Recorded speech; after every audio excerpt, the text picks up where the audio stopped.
Washington. We're getting you ready for today's game between the Oregon Ducks and the Wisconsin Badgers. Oregon Ducks football on the Fan is brought to you by Coors Light, Dick Hanna Dealerships, Philbrook Law, Zoom Care, Bellagio's Pizza, Langdon Farms Golf Club, Wilsonville Toyota, Mountaintop Metal Roofing, Victor Rico's Mexican Food, Legends Casino Hotel, Mods PDX, and Laurelhurst Market Steakhouse and Butcher Shop. Touchdown, Oregon.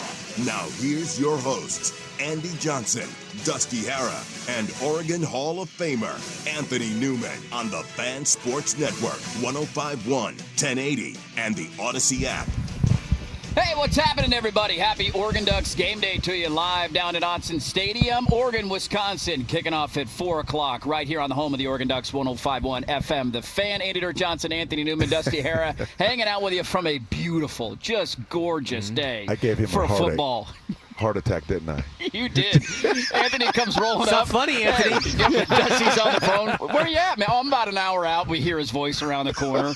Well, you're not fooling anybody with those deep pipes, man. We heard you coming. I'm gearing up for just rain. If there's one thing I hate in this world, it is wet socks. Yeah. Wet socks is the worst. Oh, yes. So I'm gearing up for like what is about to happen to me for 4 hours. You're going to have on a the blast, football dude. field. It's going to be a great time down there. It doesn't rain. It does not rain in Autzen. It But won't. whatever's going to happen ain't going to be fun.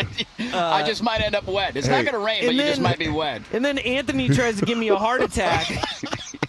Yeah. Where you at, I'm Anthony? just taking my time. I appreciate it. Just taking my time. We're just keeping you on your toes, baby. Yeah, We gotta keep you, yeah. Hey, it's It's a kind of football Saturday, though. It's a That's letdown right. opponent today. Not a lot of juice in the building for Wisconsin bring in town. something. So We gotta bring something, Somebody's huh? got to have a little bit of juice. You We're gotta ready to bring go. some. Oh, hey, I'm sorry you get to stand on the sideline in the rain. We'll be in the press box No watching complaint. you. We'll be. I'm going to be in my warm car on the way home, I man. got some coffee. In your I got ivory tower looking Couple down. a couple of donuts. Got a couple of cookies up there, Couple of maybe. cookies. You know Second what? order cookies. I do What? not complain.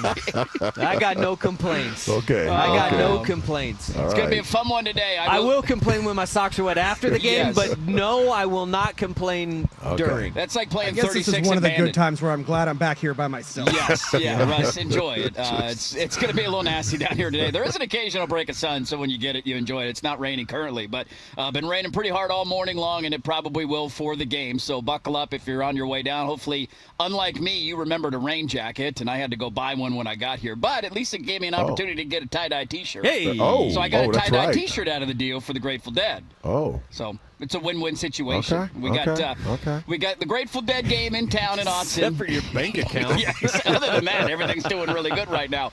Let's take a look back, gentlemen. We'll go behind enemy lines in a moment. The pregame show, as always, brought to you by Frost Brew Coors Light, the world's most refreshing beer.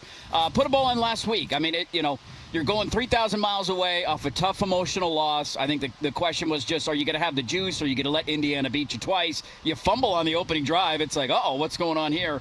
Give up a field goal, and then it's 56 unanswered points the other direction, and got to be feeling pretty good coming off that one, coming back home today for Wisconsin. Well, talk about offensive productions, over 700 yards total offense. Are you kidding me? That's not bad. That's That's not bad. That's pretty good. I mean, everybody was playing well.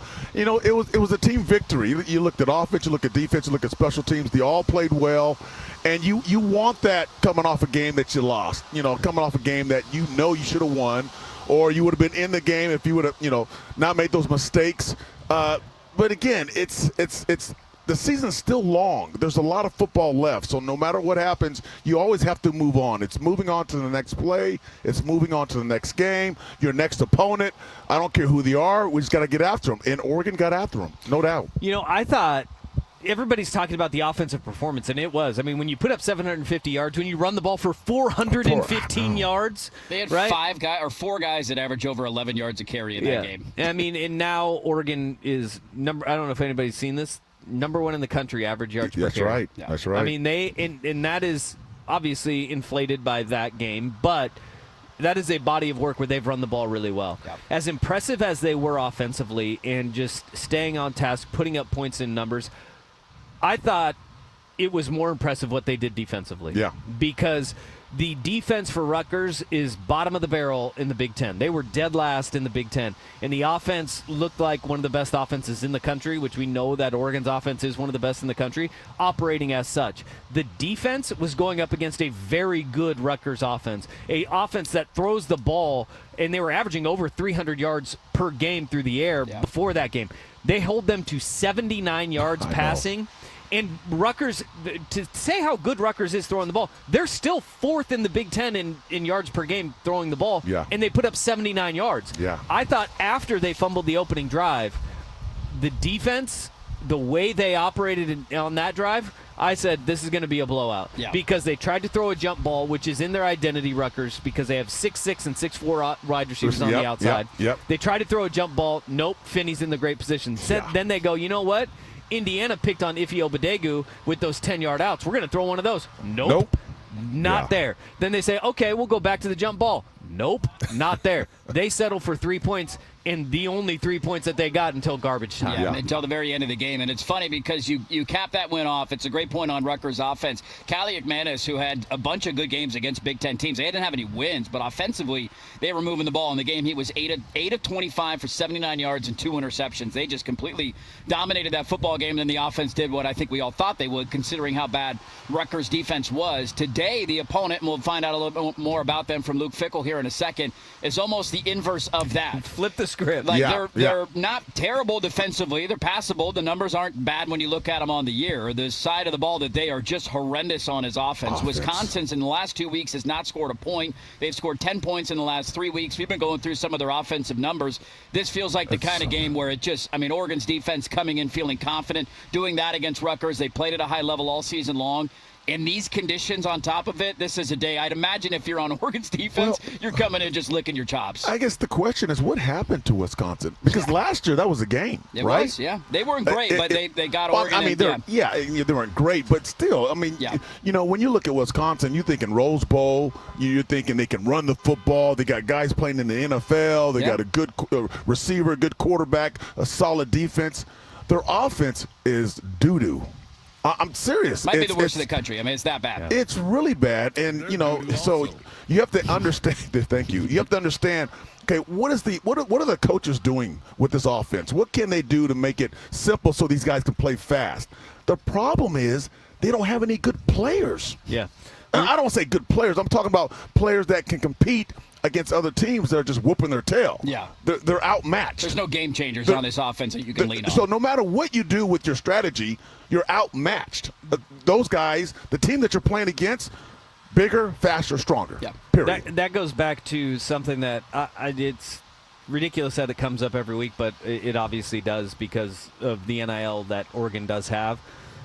Even though when you look at the numbers, Oregon doesn't spend the most on NIL of anybody in the country. But they came up this week. Every time a team plays Oregon, the conversation is, we need to up our NIL. Almost every single week, all season long. Yeah. And that was the conversation that was had this week with Wisconsin. They give a vote of confidence. They say we need to commit, and we are going to commit to funding our football team. And it's hard to keep players around. We saw with the safety that entered the portal after signing an NIL agreement, and now we have a lawsuit. He was like, yes, I don't care. I'm still going to Miami.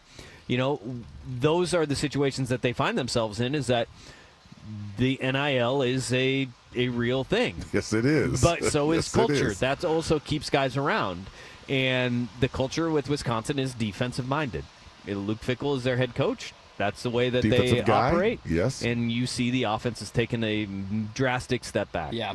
It's a coach who took that job, and I think a lot of us, when Fickell got the Wisconsin job, thought home run hire. I mean, he took Cincinnati, was undefeated in the college football playoff. It's like, this guy coached for a while at Ohio State. He knows the Big Ten. This is a perfect culture fit, it felt like. And just bad hires, having to restart, and also a bad omen to be playing this team today, because if Dan Lanning does anything to you when he beats you, he gets you fired. About half the coaches who have played Oregon. Now, it won't happen to Schiano. He's not going anywhere at Rutgers, but we've seen 3 different coaches that Lanning has beaten, gotten fired. Will Luke Fickell become the 4th? Let's hear from him. We'll go behind enemy lines. Coming up next, Wisconsin in town, down at Autzen Stadium. It's not currently raining, so come down, enjoy the beautiful weather, stop by, say hi. We're live out in front of PK Park. It's going to be a fun one today. Everybody got their tie-dye on, and it should be a raucous environment at Autzen Stadium. Behind enemy lines is next, but now it's time for Ducks Gameday traffic and weather every 10 minutes. Here's Jeff Rust. Still looking at a little under 2 hours from the city center down to Autzen Stadium. Got a little slowing starting after the I-205 interchange until about Wilsonville Road. A little more slowing after passing through Salem. Beware of water on the road and some slick conditions. No smokies to report at this time. 54 with some showers here in Portland. Rain will get heavier this afternoon and continue overnight with considerable wind into this evening in Eugene. 54 with showers in the area for the 4 o'clock kick. 53 degrees, winds about 20 miles an hour as the atmospheric river continues to pass through. There is a wind advisory until 11 p.m. for most of Northwest Oregon and the Willamette Valley. I'm Jeff Rust with Ducks Game Day traffic and weather every 10 minutes. Most people think lawyers just talk.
Look at the Ducks' opponent from the people who cover them. Here's the sweep, the fly sweep, and the double. Oh, the ball's loose.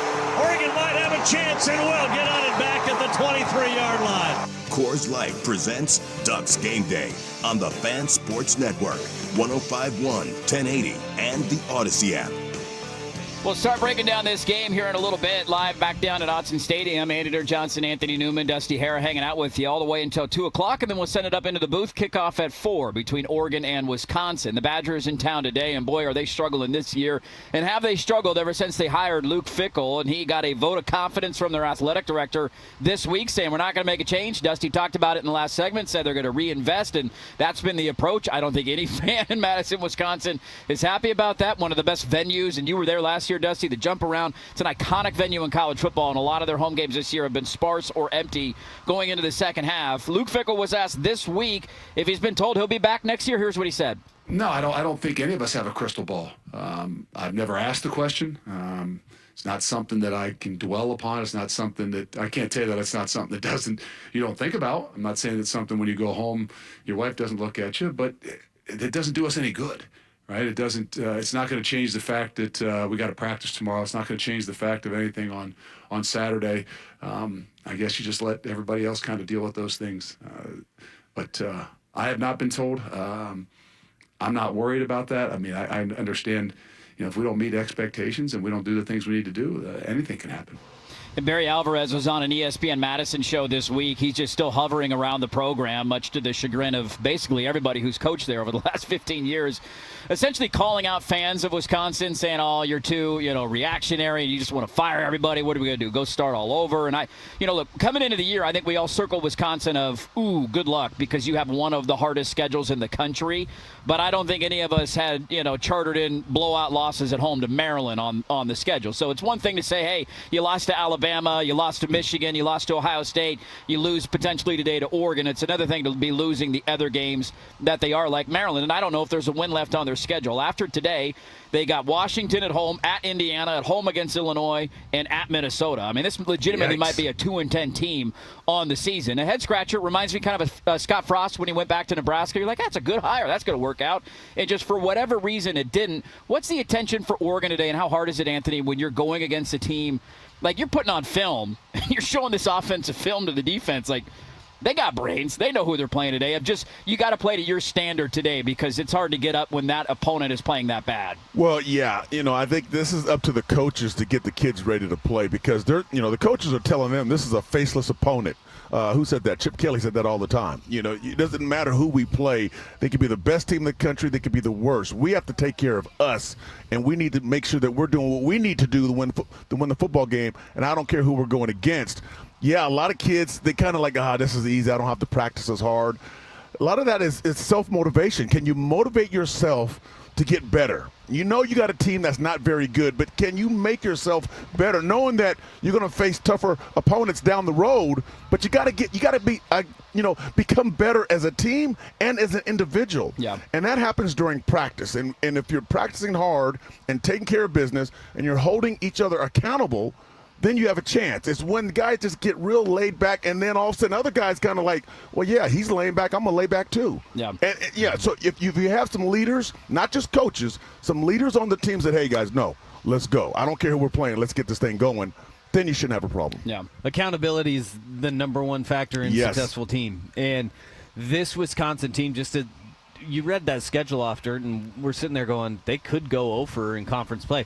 That'd be the first time since 1990. Whoa.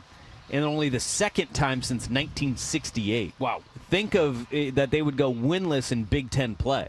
Yeah. I mean, this has been a wildly successful program. And, by the way, that would have been Barry Alvarez's first year at Wisconsin in 1990. I mean, this program has been kind of a beacon of stability over the years. And look, accountability can unravel really quickly. Yeah. And remember last year was Oregon the first week that they fired their offensive coordinator? I believe so. Yeah, that sounds right. Because they were coming off a bye. That was that stretch. Oregon had like 4 straight teams coming off a bye in a row, and Wisconsin was the last one on the road. And that is where you look at and you go, sometimes the unrest, the grass ain't always greener when you fire the offense and you say everything is wrong. No. Because this year it's far worse than it was a year ago. Yeah, it has not gotten any better. I'll just say this too, like from Oregon joins the Big Ten last year, obviously goes undefeated and wins the conference, and there's been a lot of really fun matchups. Some that you just kind of like, Rutgers, Maryland. Some of them on the schedule you don't get as jacked as maybe you would with a team that you had that historical matchup with, from the old Pac-12.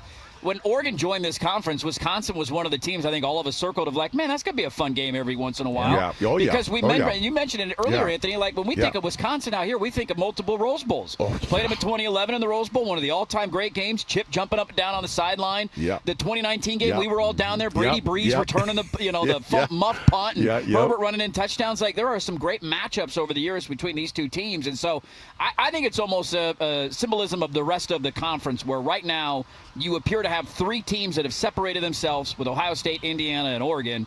And then just a real jumbled middle of who's good.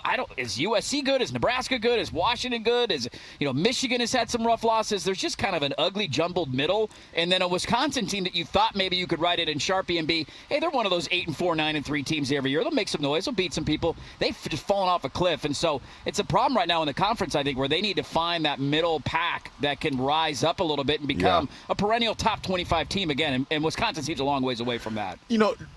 I'm not sure. Looking at today's game, being a head coach, it's hard. Mm-hmm. I mean, James Franklin. I mean, he was so close to being in the championship game last year, and he got fired mid-season this year. I'm like, you don't have a chance. Sometimes you may have a bad year. Sometimes you have a bad game. Yeah. Sometimes you have a bad series, or you have a bad play. You have to learn to bounce back. Coaches don't get a chance to bounce back. No. And I know because they're making a ton of money. I got it. I get it. All that's whatever. But still, they're humans.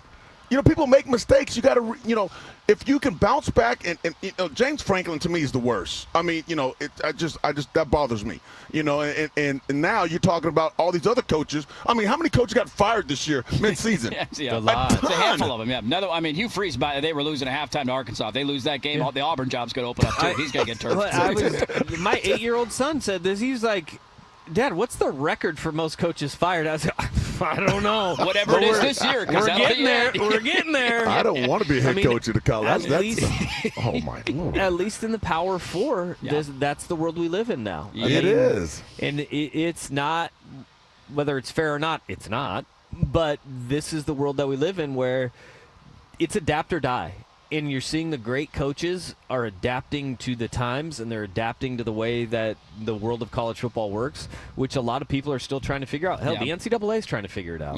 They still can't get their hands around it. I also think, too, there's the argument that now, especially with the modern rules, I think you got to kind of bake in the possibility of a just disastrous season. Like, motivations and driving factors are different.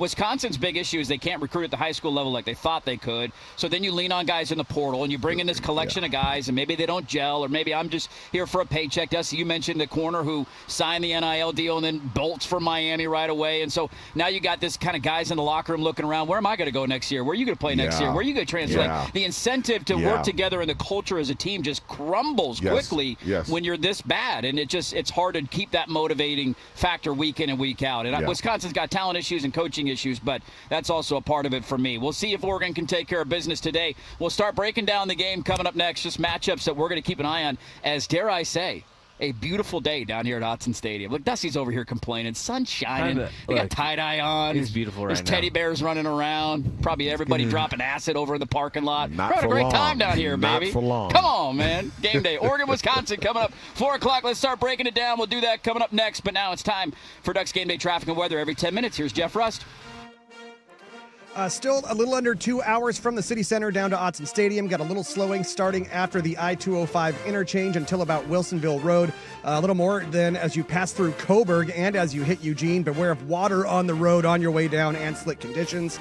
We are looking at a smoky a little north of Coburg. 54 with some showers here in Portland. Rain will get heavier this afternoon, continue overnight with considerable wind into this evening in Eugene. 54 with showers in the area for the 4 o'clock kick. 53 degrees, winds about 20 miles an hour as the atmospheric river continues to pass through. There is a wind advisory until 11 p.m. for most of Northwest Oregon and the Willamette Valley. I'm Jeff Rust. Ducks Game Day traffic and weather every 10 minutes. The matchups, players, and position groups that will impact the game. It's time for The Breakdown. Brought to you by Victor Rico's Mexican Food. When you think of flavor, think of Victor Rico's. Fade run out to the left. Was it caught? It was! Touchdown!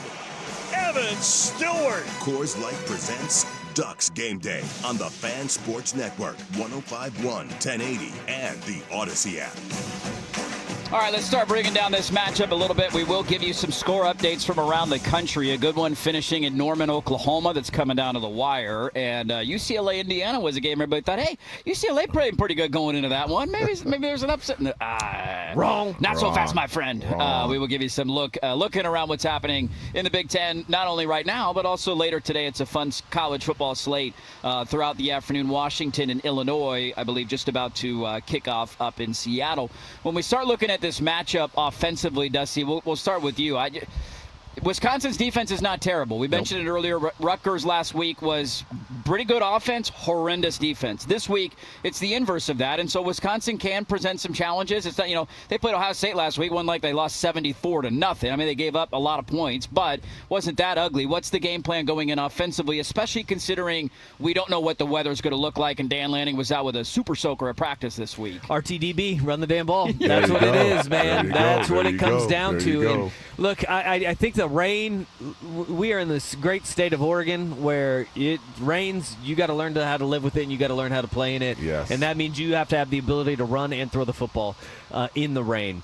But the factor that could be at play is the wind. Yeah. And last year, we remember that Wisconsin game. Remember, every point scored in that game was on one end of the field because there was 45-mile-an-hour winds howling from left to right. I mean, and it was, when I say it was constant, it was constant wind going one way to the next. Neither team could throw the football into the wind. That's why, Will Stein and Dan Lanning decided to go for it on that 4th and 11 where Dylan Gabriel hits Terrence Ferguson to convert that first down because the wind was at their back and they knew the Wisconsin could not throw the football. Yeah. Right?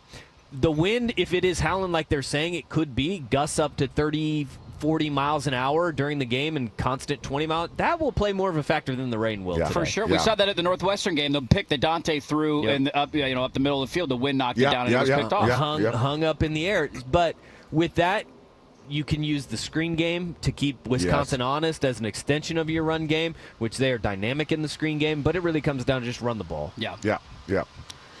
I like, there's a matchup. Now, it's on the other side of the ball. Okay, Vinny Anthony, the receiver for Wisconsin, is a dude. And he's an NFL guy. I want to see him go against the Oregon's young corners. I want to see that matchup. But here's the problem with the matchup.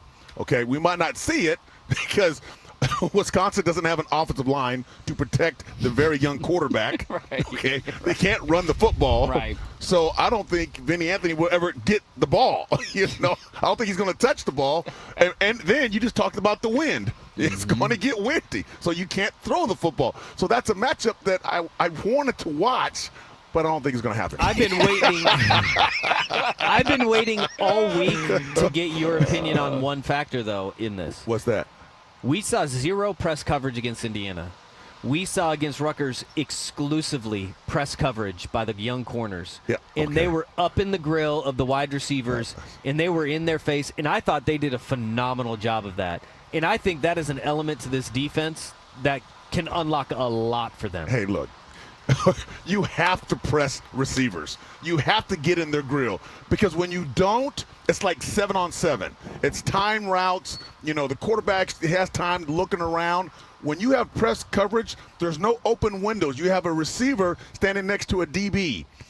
That's why in high school right now, my DBs press every play. We're in the grill of a receiver. They're not used to, in high school, you don't practice going against a guy who can press because you don't have the players to mimic that on the scout defense, or scout offense. So in college, you'll get that a little bit, but still, it's a timing thing. You throw out the timing with the quarterback when you have press coverage. Now, what can get you in trouble is you have bad technique when you're trying to press cover because all of a sudden you start reaching for the receiver and then he runs around you and now he's running down the field scot-free. Press coverage is confidence, man. It is. And I thought the last week was a big confidence builder for those guys. And you know what else? You can get beat deep, but if the offensive line can't protect, don't matter. You ain't going to get beat deep. Yeah. That's right. It feels like a game where you just come out super aggressive and say, we dare you. We dare you to try and beat us deep. And if you can't do it, it's rainy, it's windy, your offensive line can't hold up. Good luck throwing the ball down the field. I respect all quarterbacks, but come on. A young guy's coming to play in this game at Austin Stadium, throwing the football in this weather. Come on. Yeah. And no. I mean, that's not gonna happen. You can also put more guys in the box to help. If you're going to make them play one-handed and say run the ball, they're going to run you're the ball. going to say, all right, fine. We're going to put 7 in the box, and we're going to load up. Yeah. You have 5 to block our 7, and we're going to trust our guys on the outside and the safety. Dylan Thieneman, stay over the top. That's how we play every Friday night. It sounds like a Westland game, baby. We got the Westland game plan. That's a Westland defense, baby, right there. The numbers, by the way, we talked about them last week, Anthony, at Grand Central, and the buzz continues to grow, and he was tested early, not very often, but early in that game. Dusty mentioned the opening drive for Rutgers. They took some shots down the field. Brandon Finney has now been in coverage on 129 snaps on the season. 129 snaps. He's only been thrown at 18 times in those coverage snaps, and he's only given up 3 catches for 28 yards. He's a real dude. We're halfway through the season. He's given up 3 catches for 28 yards. That seems good. That's pretty good.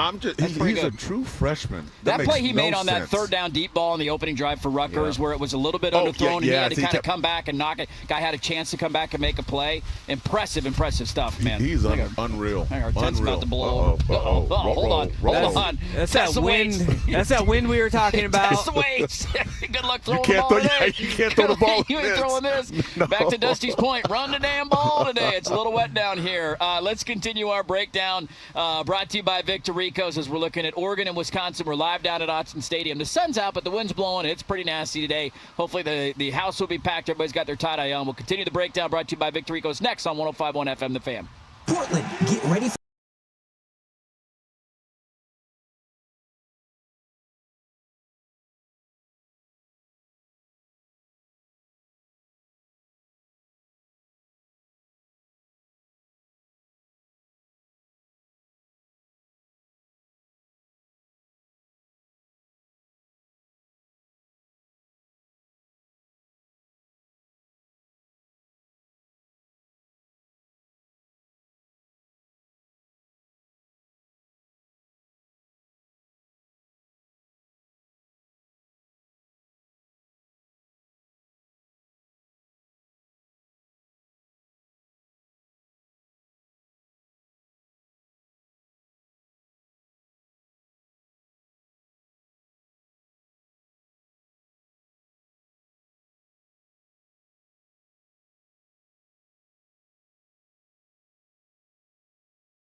by Victor Rico's Mexican food. When you think of flavor, think of Victor Rico's. Justice Lowe reaches back, grabs that ball, rolls in. Touchdown, Oregon. Coors Light presents Ducks Game Day on the Fan Sports Network, 105.1, 1080, and the Odyssey app. All right, welcome back in live down in Autzen Stadium. Andor Johnson, Anthony Newman, Dusty Hara hanging out with you. Hopefully your drive down to Autzen is going well if you're on your way down to the game. Oregon, Wisconsin kicking off at 4 o'clock right here on the home of the Oregon Ducks, 105.1 FM and the Fan Sports Network. Keys of the game right around the corner, and then we'll take a look at what's going on in the Big Ten and elsewhere around the country. Got a good one finishing between Oklahoma and Ole Miss right now. We'll let you know as soon as that goes final. A one-possession game with 2 minutes to go in the fourth quarter. Do you remember your worst weather game in college? And did you have anything that compares to what we're probably going to see here at Autzen Stadium today? At Autzen Stadium? No. Every game was kind of mild. I mean, I remember playing in the Civil War in Corvallis. It was storming. That was a really bad game. Got 3 picks, by the way. But I'm trying. They tried to throw on OGA. Don't throw on number 8, man. No. You don't do that. But okay, I'm going to tell you a story. This is a true story, okay? We were playing Washington State here, and it was raining. It started to come down. During warm-ups, it was coming down. I'm thinking, oh, man, that's going to – Doug Judge, he was a safety, just gigantic man, 6'3", 225, just a beast. But he got a little cute as he got a little older. So he was a senior, and I was a sophomore. And he came over to me and said, Anthony, if they run my way, come over here quick. I said, why? Because I don't want to get wet, so I'm just going to make sure I just throw them on the ground. I'm not going to be diving on the ground. I was like, are you kidding me? No, that's a true story. There's no lie.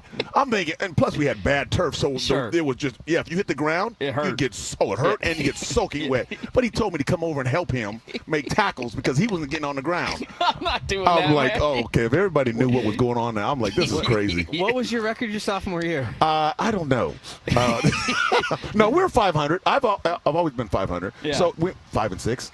Okay, 5 and 6. Yeah, 5 and 6. Five and six. Yeah, yeah. See, those are the It's a- business decisions that lead to 5 and 6. That's that culture stuff we're talking Hey, about. and I'm here, sitting you know? going, what is going on? You mean Yeah. cover the whole field? Yeah. Just me? I got to get No. both sides Yeah, over here, and, man. and he's an older guy. He's my senior. He's a Yeah. captain. I'm like, okay, what do I do? I'm a sophomore.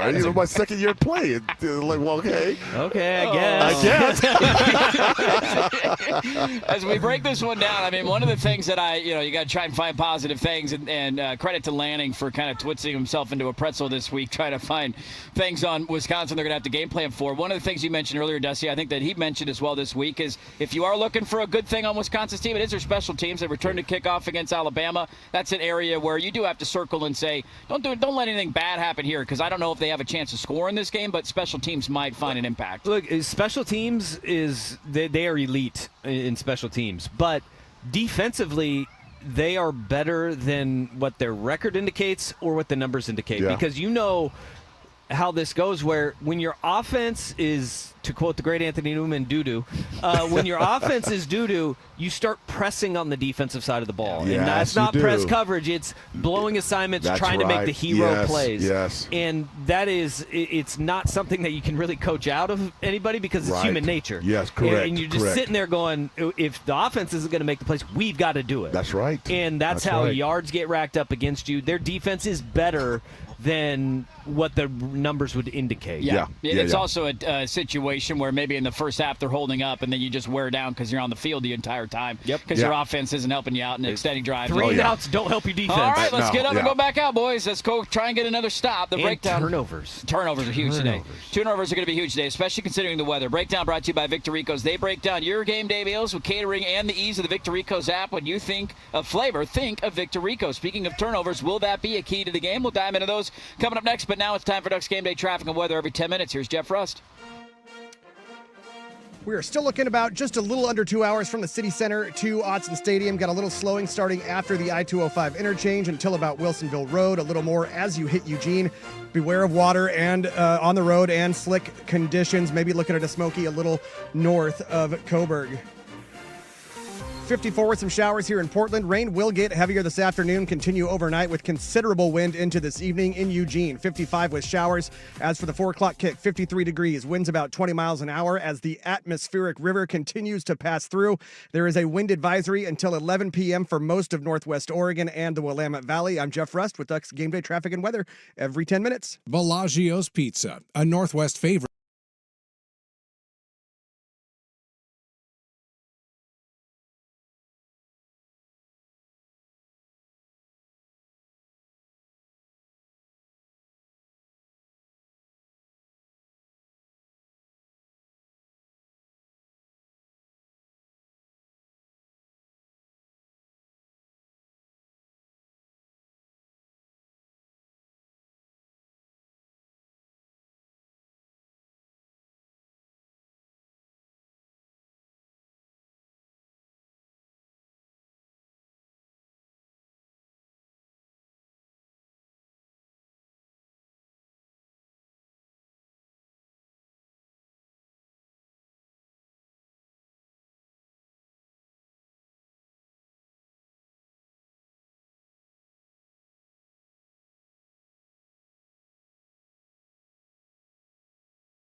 keys to the game. What will drive the Ducks to victory today? Throws it downfield, and it was intercepted. It was picked. Down the right side, 5-3-2. Did he get there? No, not quite. Dante Manley with the interception. Brought to you by Wilsonville Toyota. One person, one price, no bull. All right, let's get to our keys to the game as we got a little snip, snap weather situation going on. Sunny and nice, and now it's pouring again. But the wind has been consistent the entire day. Everybody braving the elements down here. It's, you know. Look, we got true Oregonians. Like, no umbrella. We don't need an I umbrella. love it. He's just going, that guy just walked by, and he was just in a pullover, quarter zip. Yep, I'm good to go. I love that Jorgie knows he wants to bring his umbrella, but he can't bring his umbrella because he knows he's going to hear it at the end of the show. We'll give you some looks at some scores around the country and the Big Ten coming up in a few. Oklahoma's got the ball with 50 seconds to go, down by 8 to Ole Miss. No timeouts. They got about 60 yards to go, so they need a touchdown and a 2-point conversion in a minute with no timeouts left. Keys to the game. I figured we keep this one simple, gentlemen. Dusty, you mentioned it at the last segment. We saw, one of the only touchdown Rutgers scored last week was set up because DeCorian Moore, they tried to get him a rep returning a punt, and it's great to get those reps. Didn't handle it well. He fumbled it. And it just, when you get a wonky weather game, hold on to the football. If you hold on to the football, you should win the game handily today. I agree. Yeah. I agree. Turnovers have been a problem for Wisconsin, and it may continue to be a problem because, like, we call it the atmospheric river. They don't have these in Wisconsin. No. It gets windy. It gets cold. It doesn't rain like this, and that could be a major factor with a team already having problems taking care of the football. Ball security. Number one. No doubt. and then it comes down to the offensive lineman and defensive lineman of Oregon. Yeah. The offensive lineman, you're going to run the ball. That's all you can do in this game. You run the football. And for the Oregon's defensive lineman, stop the run. But Wisconsin is going to try to run the football. In these conditions, it's you can't throw the ball. No. It's hard. It's also hard for, like, defensive backs to get a good footing when you're trying to cover a receiver. It's hard to judge the ball because of the wind and the rain as a receiver or DB. So defensive linemen and offensive linemen from Oregon, they need to play their best game today. And you're right, protect the football because the ball is going to be wet and slippery. Do those two things, you should get a win. The keys to the game driven by Wilsonville Toyota, simplifying the buying process. One person, one price, no bull. WilsonvilleToyota.com. Let's take a look around the Big Ten coming up next. Also give you an update as Oklahoma trying to mount a last-second comeback here. We'll let you know how that one finishes in Norman. Some scores and some thoughts around the Big Ten is next, but now it's time for Ducks Gameday traffic and weather every 10 minutes. Here's Jeff Rust. Still a little under 2 hours from the city center to Autzen Stadium. Got a little slowing after the I-205 interchange until just about Wilsonville Road. A little more as you hit Eugene. Look out for water on the road and slick conditions, and also cars that stopped on the shoulder. However, I don't see any smokies to report at this time. 54 with some showers here in Portland. Rain will get heavier this afternoon and continue overnight with considerable wind into this evening. In Eugene, it's 55 with some showers. As for the 4 o'clock kick, 53 degrees, winds about 20 miles an hour as that atmospheric river continues to pass through. There is a wind advisory until 11 o'clock for most of Northwest Oregon and the Willamette Valley. I'm Jeff Rust with Ducks Game Day traffic and weather every 10 minutes. Big matchups, big plays. It's time to take a look at the scoreboard around the Big Ten and the rest of college football. Coors Light presents Ducks Game Day on the Fan Sports Network, 105.1, 1080, and the Odyssey app. All right, let's take a look around the world of college football. It appears Ole Miss will get a win over Oklahoma. I think John Mateer just fumbled. They're reviewing it. That score is 34-26. Ole Miss with the lead in Norman, so they're going to bounce back, it appears, from their tough loss to Georgia last weekend and remain alive in the SEC title race and in the college football playoff race. One game of note, just for those curious, last year it was Boise State. South Florida seemed like the favorite to be the group of 6 team to make the college football playoff. They are trailing right now on their own 27-yard line, it appears, with about 50 seconds to go. They're down to Memphis 34-31, so the group of 6 bid is all of a sudden up in the air. Navy. Get Navy in the college football playoff, man. Missouri and Vanderbilt just kicked off. They haven't scored yet. Iowa State with an early touchdown over BYU. Undefeated BYU down 7-0 on the road in Ames, and we are underway in Seattle between Illinois and Washington, and that game is scoreless a couple of minutes into the first quarter. Let's take a look around the Big Ten, gentlemen, and see what's going on today. UCLA has been kind of one of those fun, trendy stories here the last few weeks. They've won 3 in a row, coming in hot to Indiana. 56-6 is your final. Indiana won the game by 50. 56-6. Nebraska survived Northwestern late, 28-21 your final, so Nebraska gets a bounce-back win over Northwestern. And Rutgers, a team who Oregon beat last week, just picked up their first Big Ten win of the season, 27-24 at Purdue, so they got a win. Coming up later tonight, we mentioned coaches getting fired, and this might set the record this year. Another guy on the hot seat who has not had a very long time at his current institution is Jonathan Smith at Michigan State. Their season is spun, whatever. They're not playing good. And they are hosting Michigan tonight at 4:30 on NBC. They are a 13.5-point underdog in that game. Aiden Childs has had some really wonky quotes that people have made fun of. He had something about we're not playing for the fans anymore. And then he took a shot at Oregon State this week saying this rivalry game against Michigan is way bigger than the Civil War was. And everybody pointed out you never really played in the Civil War, so how do you know? So, things are going well in East Lansing, and we'll see if they get their teeth kicked in at home tonight, which would not sit well for Michigan State fans as they might be looking for a new head coach. A couple of teams, by the way, in Oregon's schedule is Minnesota and Iowa. They're playing right now as well. That is something I've never thought of, though, is that, the transfer portal could open to multiple fan bases not liking a player. Or that takes a special level of talent. For Michigan State fans to not like you, and then Oregon State fans to be like, wait, what? You didn't play in that game? I think that was the only game that year. It was Jonathan Smith's last game of the Pac-12. I think it was the only game he didn't play all season was the Civil War. They didn't put him in. They played DJ the entire game. So it's like, huh? What? What are you talking about? Minnesota, Iowa, as I mentioned, 0-0 there in the first quarter. We like Washington today? You think Washington gets a win over Illinois? I never liked Washington. No, I don't. You're right. No. Yeah, I agree. I don't like Washington. Hope they lose 90-0. To Aiden Child's point, I don't like Washington. No, I don't like them at all, man. They need a bounce back after their loss to Michigan last week. And another coach who might be leaving because his name keeps getting entered into the hot seat conversations around the country. Jed Fish is another guy who everybody's got their eyes on. He's never been at one job longer than 3 years in his entire career. That's crazy. Never longer than 3 years at one spot. I didn't even know that's possible. That's wild. That's Jed Fish. It's like the junior college of coaching. Yeah, he is. Yeah. His last chance you of coaching. I'll be here for 2 years and I'll see you later. Yeah, I'll tell you what, though. He is a dang good football coach. And there's a reason why he's never there for 3 years, because that guy is always climbing the ladder. Yep. And he's always moving up in his jobs. It's not like he's taken lateral or steps down. Everywhere he's been has been a step forward in his career. Yep, and Florida would be a step up from Washington if he were to take that job. Now, if he goes to UCLA, ooh, buddy, good luck explaining that one away in Seattle, because I don't think that job's better than Washington right now.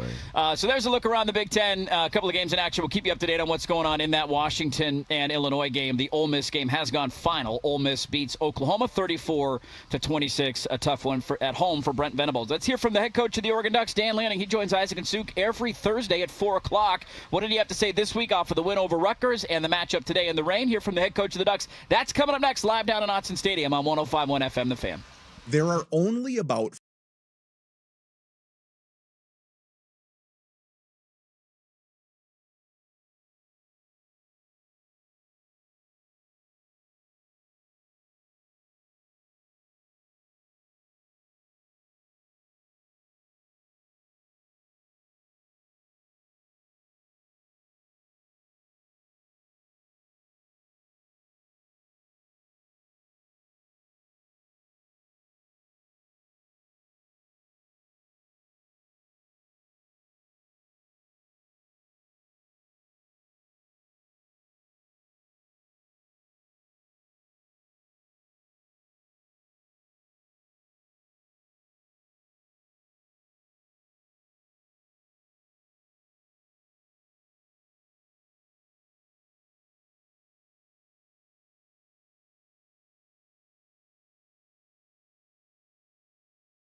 Time with Isaac and Suk. We don't make excuses. No, it was we were good to go. It was a fun game to play. It's the Coach's Corner, brought to you by Philbrook Law, Accident and Injury Lawyers, your local law team. Touchdown, Oregon! Coors Light presents Ducks Game Day on the Fan Sports Network, 105.1, 1080, and the Odyssey app. Well, this Wisconsin team has not scored in a couple weeks, and I don't mean this, to make fun of them or anything. But how do you guard against with your players taking them too lightly when they have not been putting many points on the board? Yeah, I think you just try to point out the truth. If you actually truly watch the film of Wisconsin, you'll see a ball bouncing the wrong way at some point, or an injury that was a little bit a surprise within the game. And it's tough when you have injuries in the middle of games that you're not anticipating, and that changes your game plan. And I think they've been hit with a little bit of that. And so now with a week to prepare, an idea of who they're going to be able to operate with, I think it's a different team than necessarily showed up the last 2 weeks. And what they have done well is played well on special teams. They've done a good job on defense of knowing what they want to be able to give up and what they want to take away. They've always been really good at taking away the run game. Certainly there's some different quarterbacks that we could see in this game, and they operate differently based on who's in, different backs. So it's a challenge for us of a little bit the unknown. How much of it is when you look at the personnel? Because last year you guys went on the road to Wisconsin and they were not having a great year, and they gave you guys a real tough game, drug you guys into the fourth quarter. Yeah. Well, I think that's just a great indication about how college football is tough and it has parity, and every week can be different. And, we were in an absolute battle with this group last year. They did a really good job defending us, and we did some really good job, defending them, but different coordinator this year on offense, so different scheme that we're going against, different package. And it's just a great example of what you did last week doesn't really matter. It's time to pay rent again this week. Okay, well, hey, thanks for checking in again. Good luck against Wisconsin, and we'll talk to you next week. Thanks, Coach. Dane Lanning's appearances here on 105.1 The Fan every Thursday at 4 are brought to you by Philbrook Law. Other lawyers fight for clicks. Philbrook Law fights for wins. Philbrook Law, Accident and Injury Lawyers, your local law team. Still a little under 2 hours from here in Slabtown down to Autzen Stadium. Got a little slowing starting after the I-205 interchange until about Wilsonville Road. A little more as you hit Eugene. Beware of water on the road and slick conditions and cars on the shoulder. I don't see any smokies to report at this time. 53 with some showers in the vicinity here in Portland. Rain will get heavier this afternoon and continue overnight with considerable wind into this evening. In Eugene, 56 with showers for the 4 o'clock kick. 53 degrees, winds about 20 miles an hour as that atmospheric river continues to pass through. There is a wind advisory until 11 p.m. for most of Northwest Oregon and the Willamette Valley. I'm Jeff Rust with Ducks Game Day traffic and weather every 10 minutes. At Dick Hanna, we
Time for the latest on the lifeblood of a football program. Who is on campus for a visit? Oregon has really put their hooks in the Northwest. Suddenly, this class looks like it could be very, very special. Where are the Ducks making traction on the recruiting trail? Coffee's for closers only.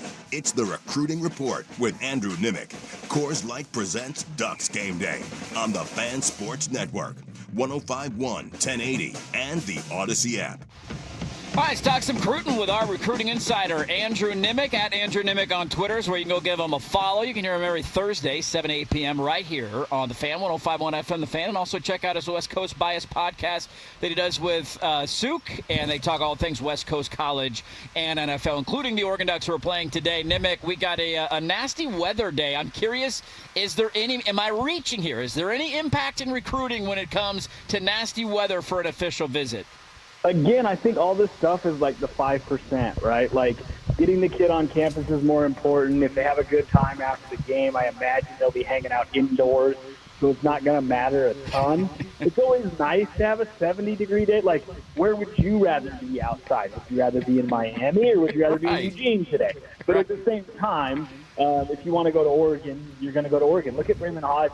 He visited for the Indiana game, and it's a good question. It's a fair question to say, hey, Nimick, they lost to Indiana. Is this going to impact, the visitors? And Braylon Hodge committed to Oregon over, Texas and Michigan late. So it doesn't. It's a 5% thing that can kind of put you over the top. But if a kid wants to be there, he's going to want to be there.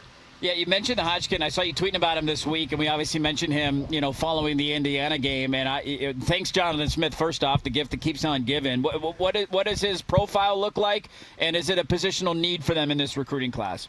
Yeah, I mean, I think if you look at this defense, I know they primarily run a 4-2-5, but if you're going to look at the groups, I think the D-line's been really good. I think you can easily project this defensive back group. One, they've been good already, but you can project them to be incredible in the next couple of years as long as they can keep everything together. The real question is what are they going to do with the future at linebacker? And you've seen one of the things that Dan Lanning and his staff have taken pride in is getting the number one kid from every state. There's years where they get the number one kid in Nevada, Jet Washington this year. The number one kid in Colorado, that's Braylon Hodge. The number one kid in California, in Oregon, in Washington. That's kind of been a point of pride and a point of emphasis for them. And here we are again, Braylon Hodge, fast rising linebacker, really athletic, moves well, committed to Michigan State. And it always kind of felt like that was a steal, that didn't necessarily fit. And then sure enough, this fall, his stock got hotter than fish grease, and a bunch of big-time programs came in. And to see Oregon beat out Texas and Michigan for a linebacker who has potential to be, an every-down special impact player is really good to see, especially when, again, they did host him for a game that was probably their worst showcase of what the program is in the last couple of years. Yeah, so a big get for Lanning on the recruiting trail as we're getting closer to that signing day right around the corner. What do we know about who's in town today? It seems like there's some return visitors. Who's checking out Oregon this afternoon against Wisconsin? Yeah, it's a good group. You got a bunch of commits. Emmanuel Ahanacho and Kendra Harrison are the 2 5-stars that are visiting. They're committed, but that's good because Ahanacho's visited a couple other places. You want to get him back home and feeling things. Tommy Tofi has told me he's done.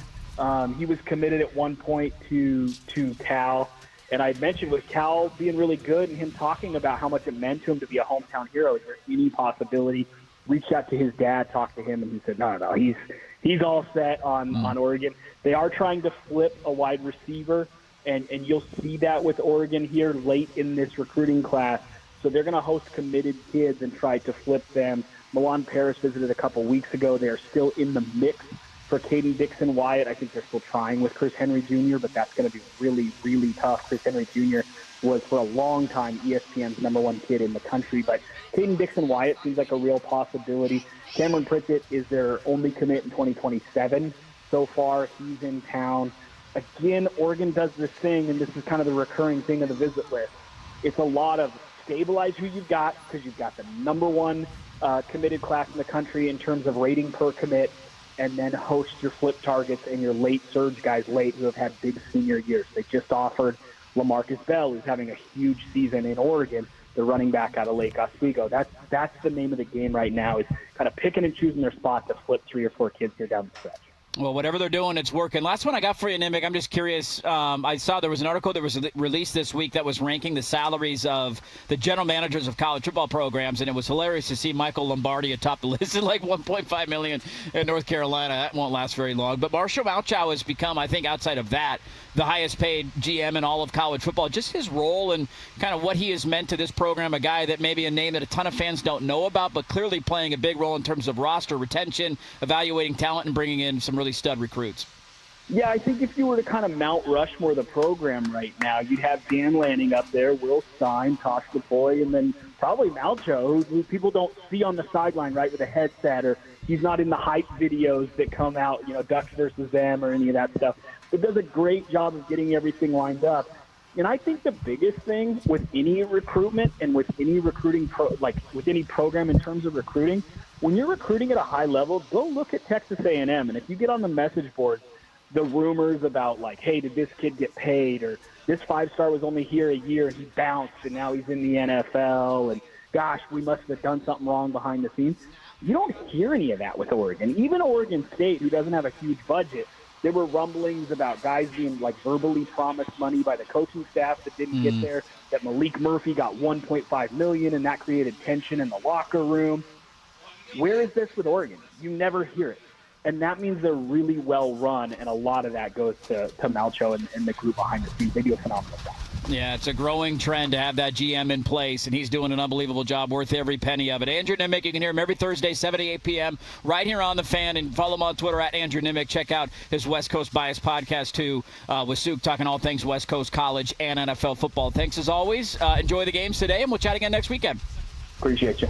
There you go. Andrew Nimick, our recruiting insider, as we're about to lose a tent. It's on the way. Wow. Hold it down, everybody. Hold There it it goes. down. There it Good goes. thing Kurt It's gonna Lovewood go. showed up in time. It's going. The big boss is here holding down a tent, huh? Look at this. Hey, all hands on deck. Live on the air. There Tents it leaving. goes. Anybody watch on YouTube, you just got a fun show right there, because that camera went flying and that tent nearly And it's frozen on the ground. Dude, I felt like I was in Twister Twister? there for a Yeah. moment, yeah? Hey, there's a cow. There's another cow. No, it's the same cow, man. We're having a blast down here. It's raining.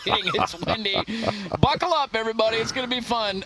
Oregon and Wisconsin coming up a couple hours from now. Let's reset things, get back into this matchup, take a look at some scores from around the country. Washington and Illinois just kicked off up in Seattle. The Huskies with an early touchdown. All of that still to come in hour number 2 of the pregame show right after this. But now it's time for Ducks Game Day traffic and weather every 10 minutes. Here's Jeff Rust. Indeed, we got some wind down there right now, but first, drive time still looking good, a little under 2 hours from the city center to Watson Stadium. Got a little slowing after the I-205 interchange until about Wilsonville Road, a little more as you hit the Huge. Look out for water on the road, slick conditions, cars on the shoulder, all that good stuff. Looks like a smoky just south of the Charbonneau rest area. 53 with some showers in the vicinity here in Portland. Rain will get heavier this afternoon and continue overnight with considerable wind into this evening in Eugene. 56 with showers. As for the 4 o'clock kick, 53 degrees. Winds about 20 miles an hour as the atmospheric river continues to pass through. There is a wind advisory until 11 p.m. for most of Northwest Oregon and the Willamette Valley. I'm Jeff Rust, Ducks Game Day traffic and weather every 10 minutes. Your home for the Oregon Ducks in Portland. KRSK Portland. KRSK FM HD1, Malala, Oregon.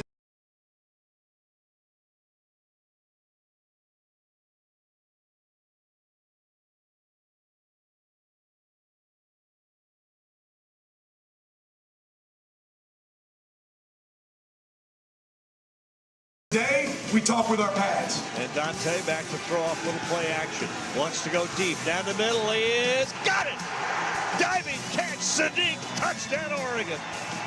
Perfect throw, great stretch, reach, grab into the end zone, touchdown Ducks. We're getting you ready for today's game between the Oregon Ducks and the Wisconsin Badgers. Oregon Ducks football on the Fan is brought to you by Coors Light, Decana Dealerships, Philbrook Law, Zoom Care, Bellagio's Pizza, Langdon Farms Golf Club, Wilsonville Toyota, Mountaintop Metal Roofing, Victor Rico's Mexican Food, Legends Casino Hotel, Mods PDX, and Laurelhurst Market Steakhouse and Butcher Shop. Touchdown Oregon. Now here's your hosts, Andy Johnson, Dusty Hara, and Oregon Hall of Famer, Anthony Newman, on the Fan Sports Network, 105.1, 1080, and the Odyssey app. All right, welcome back in. Live down in Autzen Stadium. This tent is like bumping and grinding me like I'm at a middle school dance right now, man. We're having a blast. It's raining. It's windy. The sun's out occasionally. Oregon, Wisconsin coming up at 4 right here on the fan of the home of the Oregon Ducks. What were your 105 middle FM. school dances like? Yeah, bump and grind. Did you guys have bump and grind in middle school dances? No, you didn't do that? No, You didn't back that and my thing up? kids better not done that either. No. I'm old. We had Richard Marks. This was doing the hands out dance, so like 4 feet away. Doing one of those slow dances back in the day. We got dirty Slow down in dance, Southeast Portland, man. I guess so. We got a lot to get to in this Violent hour wind. of the show. Joey Harrington coming up in a bit. Zoom Care injury report, which some big news for Oregon on that front. We'll explain that coming up in a bit. The Lock of the Week segment has fired their offensive coordinator because it's on a losing streak. So we'll see if the new offensive coordinator can find a recipe for success today. That's coming up in a little bit. Usually that's the fix, Dirt. That's usually what they do, right? I mean, look, I worked for Wisconsin, didn't it? Joey Harrington coming up in a bit, and then Mike Jorgensen as well near the end of the show. One thing that I wanted to circle back on, guys, from last week that we'll play into this week as we begin hour 2 here on the Ducks Game Day on the Fan, brought to you by Frost Brew Coors Light, the world's most refreshing beer. Will Stein loves mentioning his offensive philosophy is get the dudes the ball. Get your dudes the ball, right? And then we talked about it after the Indiana game. Hey, Kenyon Sadiq didn't have a target in the first half, right? What's going on there? About that, yes. And then what are they doing the entire first half? It is, go throw the ball to Kenyon Sadiq. He's going to make a lot of plays. He was outstanding, got a little banged up. He's going to be fine to go today. At least that's what he said in his press availability this week. But I thought it was a good reminder of, man, you got some studs on the outside. Get them the football and let them go make plays. They did that a lot, and they'll be looking to do it again here today. Well, and this game is about matchups. When you have a better player and you put him on the field, and he's going to go against a linebacker or a safety, you have the better player. Get him the football regardless. And I was surprised in the game before when he didn't touch the ball. Was it the first quarter or first half? First half. First half. That's unreal. I mean, he's your best football player. And now, the next game, nope. He's touching the ball like, six touches in the first half? Yeah, Something 2 like touchdowns, that. Yes, and so you have to, because think about it. A defense, they're during the whole week, they're preparing for number 18. We got to stop him. And you don't throw him the ball, they're like, well, thank you. You're helping us. Yeah. You're not giving the ball to the best player, and we got 2 guys on him. Okay, you're not throwing the ball. Great. Yeah. So that was nice. And again, maybe he's knocking on Will's door. Hey, throw me the ball, man. Yeah. Give me the football. I can help you. I mean, it's a fine line between taking what the defense gives you and punching a bully in the mouth, right? Yes. I mean, like that. Yes. Those are the two things right there. Where if you're going to double team him, you still got to find a way to get the ball in his hands, Yes. and that is dependent on the offensive coordinator scheme. And it's not the play that you call; it's the setup for how you get him the ball Right. and finding new ways to do it. Sometimes in a loss, you learn way more than what you do in a win. That's true. And That's true. I think That's true. what we saw from the offense against Rutgers. Yeah, you can feast against the weak and get those plays and get him the ball. But what we saw was the setup to the knockout punch. It was there against Rutgers, and that's the exciting part about Will Stein's offense is that he does get the ball in his dude's hands. He's got a lot of them, but a lot of the time it is the play before the score is really the one that you want to watch. That 3-play sequence they had went viral this week from a lot of coaches, where they run the Jordan Davison direct snap, fake reverse to 20-something yard gain, and then you in the unbalanced formation with all the offensive linemen out to the left, you throw the toss sweep to Malik Benson, so you stretch them the other direction, and then it's the flea, the reverse, flea flicker back to Dante Moore, who throws it to Kenyon Sadiq on a delayed wheel. It's just a 3-play sequence with tempo. We talked about tempo. We talked about getting guys the ball. I think you put it good, Dusty, where you sometimes coaches, I think just a game gets away from you when you're calling it. And you look up at halftime, you're like, wait a minute, Kenyon Sadiq hadn't touched the ball? Yeah, because that wasn't the thought coming into the game. We're not going to go to 18. No. It's a good lesson for everybody to learn of. Let's use tempo when it's working. Let's get our dudes the ball. They did it last week, and we'll see if they can do it again this week against Wisconsin. Washington with an early score over Illinois. They're driving again, so they lead 7-3, make it 14-3. In the first quarter, looks like that'll be upheld. So Washington with an early lead over Illinois. We'll keep you up to date on what's going on in that game. Got a quick shout out. Yeah. Bad weather day for youth sports parents that are all out there. Oh, God. Going to those games. Oh, God, yeah. Okay. My wife, Hero, My daughter was cheerleading at West Lynn Hey. today, earlier really? this morning. Okay. Yep. Now we have my son going to flag football game. Let's go. All the parents for youth sports. There you Let's go. You guys Sitting There you over go. there Sitting with that umbrella. But they're and sitting in the grandstands. They're covered. not the visitor side, Anthony. Well, they don't sit in the visitor side. You can come over to the. Come on over. So good luck to my son Bennett in his flag football Sweet. game. Let's go, And, baby. Sweet. Let's get it. all you parents out there, you are earning.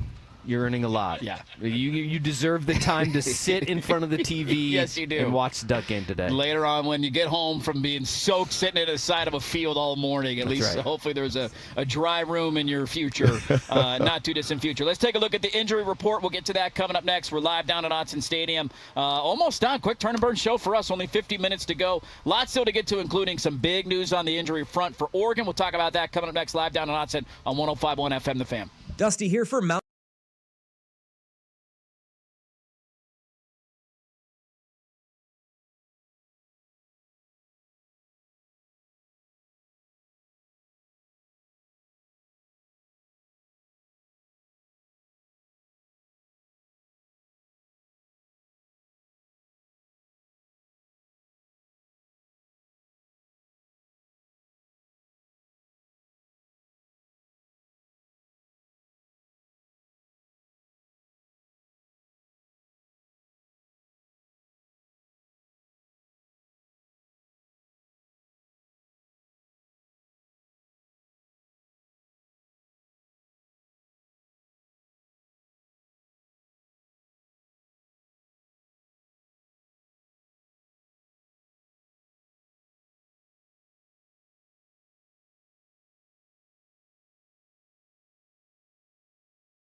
Out. This is the Injury Report, brought to you by Zoom Care, with clinics near you. Zoom Care offers same-day appointments when you need them, even on evenings and weekends. Insurance accepted, including Medicare. ZoomCare.com. Yeah, I'm not going to talk about injuries. Coors Light presents Ducks Game Day on the Fan Sports Network, 105.1, 1080, and the Odyssey app. All right, let's talk some injuries this week. Guys that we know that are in, that we know that are out. Before we do that, though, there was a bit of decent news earlier this week. Kind of got lost in the shuffle because Chauncey Billups got arrested by the FBI. But I was going to talk about it. That kind of happened this week. But on Thursday morning, there was a report that came out from Pete Nakos and On3, and it's been confirmed by a couple of local scribes. There is optimism growing in this building behind us that Evan Stewart will be back for a November return, which I think, when he went down, that was always the optimistic thought of maybe maybe you get a couple of games, maybe playoff run, maybe Big Ten title game if you're in it, he'll be back. But now it is appearing at least that he might be back in time for some games in November to ramp up for the playoffs, which would be massive for this offense. Just add to the receiver group. Wow. You're talking about speed, take the top off the defense. Yep. It's just, how do you cover all the guys? And they're fresh. They're always coming. That's how you do. You rotate these guys in. DBs are getting exhausted. Can't handle it. Can't handle the speed. Speed kills. Remember this. Okay, when you're on defense, okay, and you're tackling, you're falling on the ground, you're getting up as a defensive guy, you get extra tired because you hit the ground, you have to stand up. Receivers never hit the ground. They just block and kind of good ones don't. No, but they never hit the ground. They just, they run, they block you. All of a sudden, you have to tackle the guy. The running back is bigger than you. You fall down, you get up. You're tired. Yeah. And then they bring another receiver on the field. Yeah, fresh legs. And he runs the go route. Yeah. And so that's what happens. So when you have those receivers and you have, that many receivers, you can wear the DBs out. You really can. Yeah. You know where I go for my accurate sports news? TikTok. And TikTok gave us something this week on the Evan Stewart front because he posted a video of him. He did. Oh, he did. Of himself dancing, Just which dancing is, I think, what you do on TikTok. But he was just dancing, and that dude looked very mobile for somebody coming off a ruptured patella tendon. Yes, he did. And so I think, I take all the reports with a grain of salt because we have no idea. Yeah. But then he posted that video. I was like, dang, he is moving really well right now. Was he dancing because he gets to play, or? No, he was dancing because it's TikTok, and no, it was just he was obviously doing some PT. He was in socks. He was in the facility, and he did a dance to a song, and he was moving really well. Yeah, okay. I can't believe those words just came out of my mouth, but TikTok, Thank you, TikTok. really made me believe in the Evan Stewart injury update. We got breaking news brought to you by TikTok. Evan Stewart potentially back in November, which would be huge, man. Get another weapon for Oregon. Yeah. The video was really funny. He's doing a dance. You could tell. He's feeling good, and so that would be awesome for Oregon's offense. One guy that I did want to bring up who is now off the injury report, but we kind of lost sight of it last week, Dylan Williams, a helper at linebacker coming in number 20, a guy who they were really high on when they recruited him 2 years ago. He was in line to winning a potential starting linebacker job at the end of camp. Hurt his neck right at the end of camp. Didn't see him much. And then last week we saw him for the first time. He was running around making plays. He looked really impressive in that Rutgers game. And so they got a little bit of help at the linebacker core last week getting Dylan Williams back, and we'll see what kind of role he's going to play. One guy we know that it sounds like will be out, Jaden Lamar, who missed the game last week. Dan Lanning said this week that he'll be out for a little bit. Don't anticipate it being a very long time, but if there's any position that you can overcome an injury at, it's probably running back. Got about 37 of them. Dalen Austin continues to be banged up. He'll likely be questionable. And then Trey McNutt continues his journey back to try and play, and no update on him or if he'll be able to go anytime soon. But he was seen, at least, I believe, for the Indiana game. He was on the field stretching in sweatpants before the game, and so optimism that maybe another one of those young five-star recruits might be back in the lineup for you here around the corner. Well, the key for Oregon, you have to be healthy at the end of the season. You really do. Yeah. I mean, you're going against these teams that can play. You're working on that schedule, working on the win-loss record. And if you're not healthy, if you got key guys injured, what do you do? Yeah. You're missing your quarterback, or you're missing, we're talking about, Wisconsin missing their quarterback. I mean, you can't play with your third-string quarterback. In all of you can't win football games. All of this is just like, for years we've been saying Oregon's recruiting needs to get up to a point, right? And they've always been playing catch-up. This is where recruiting does matter because Oregon has been stacking recruiting class after recruiting class, and roster retention is so important. Guys are sticking around. This is where depth matters. Yes. This is where depth in all of those recruiting classes, you're like, oh, wait a minute, that's the 4-star guy that we haven't seen in a year. Right.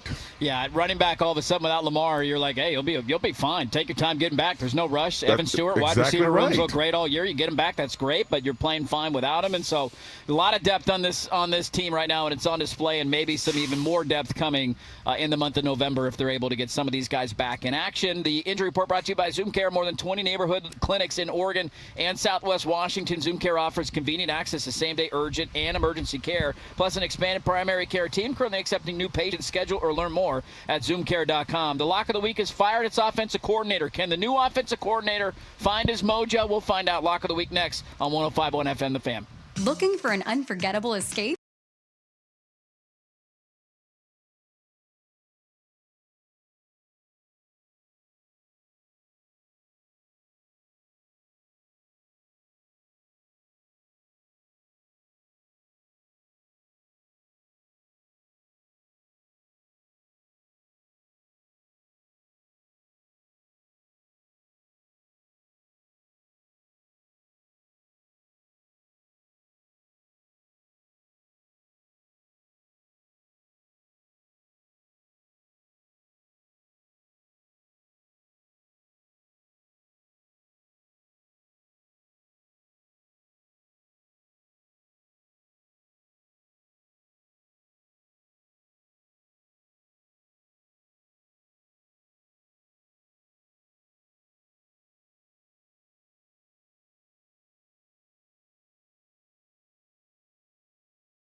Drive time down to Eugene, still looking pretty good. A little under 2 hours from here in Slabtown down to Autzen Stadium.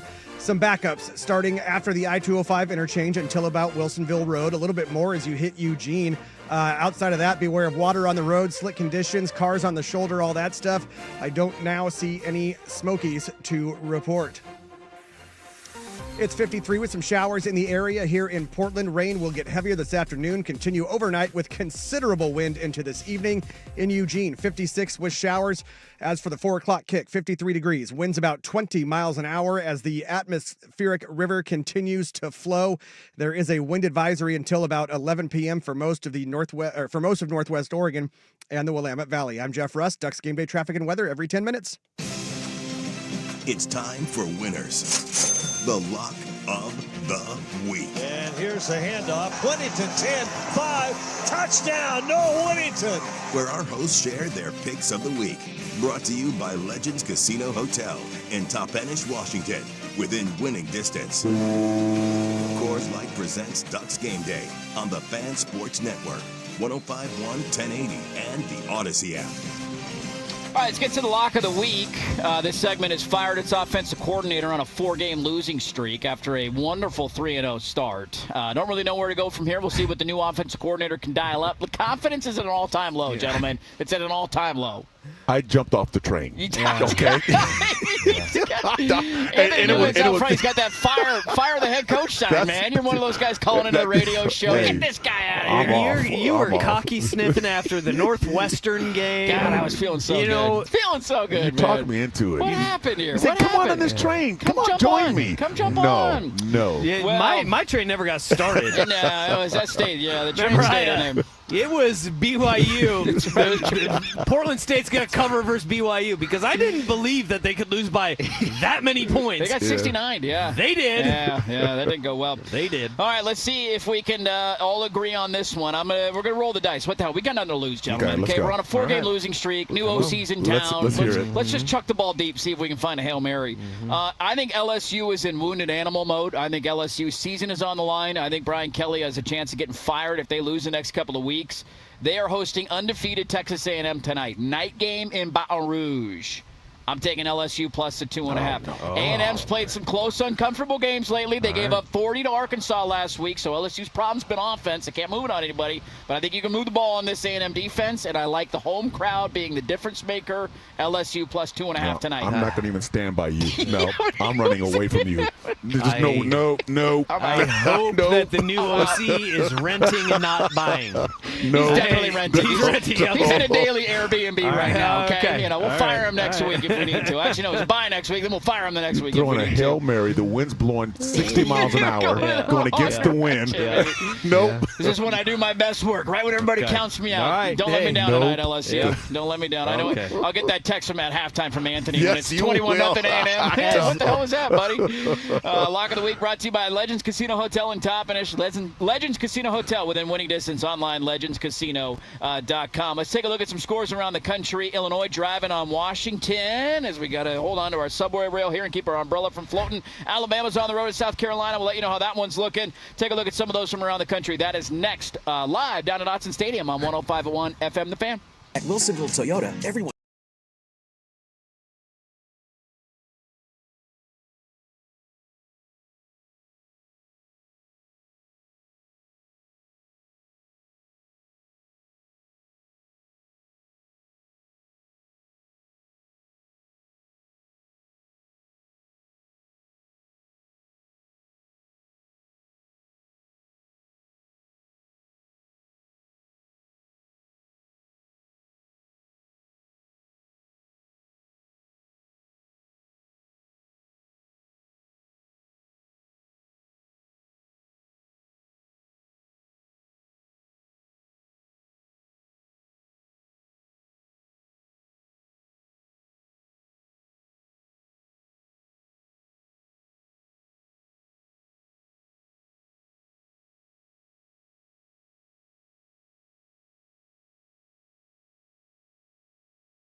Ducks Game Day. Coors Light. Choose chill. Celebrate responsibly on the Fan Sports Network.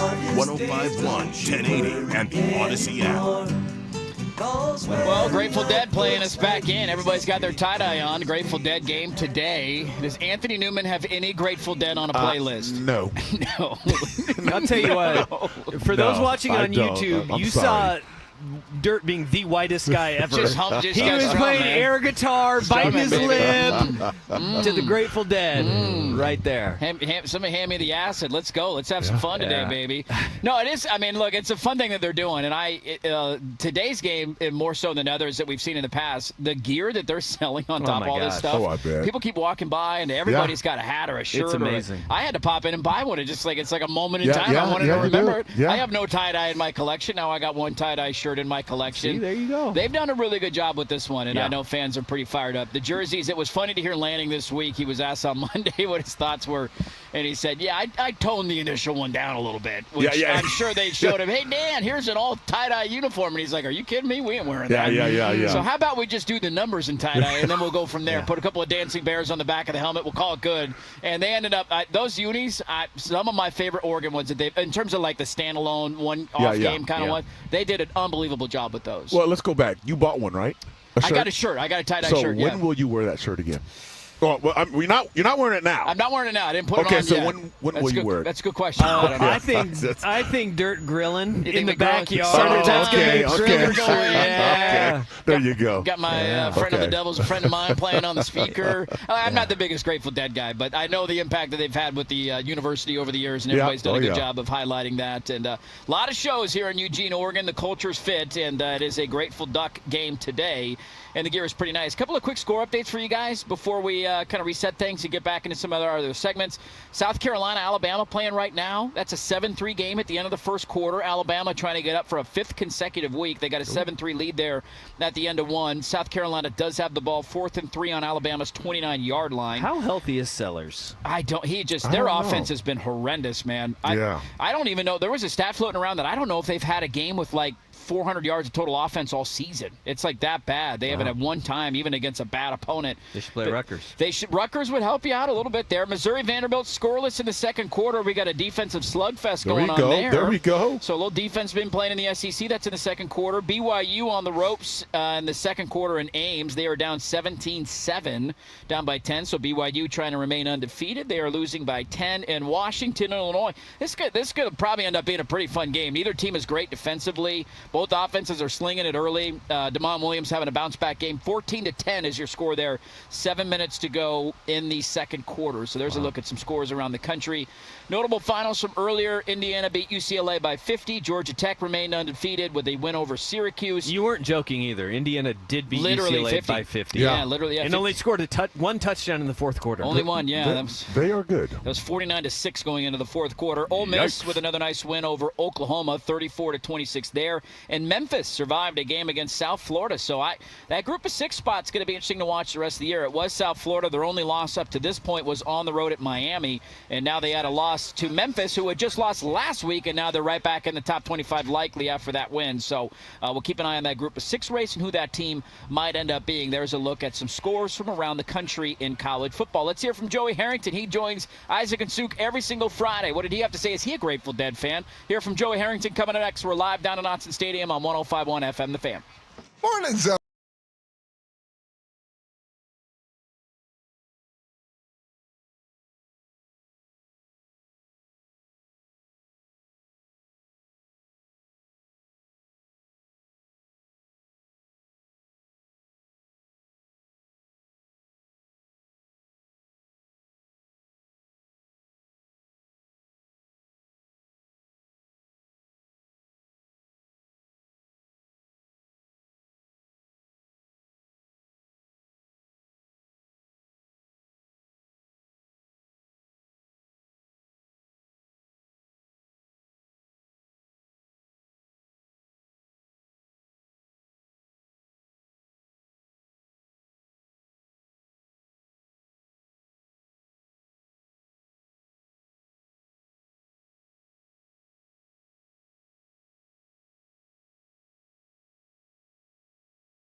Down to Autzen Stadium. I don't see any real slowdowns to speak of right now. Beware of water on the road, slick conditions, and of course, cars on the shoulder.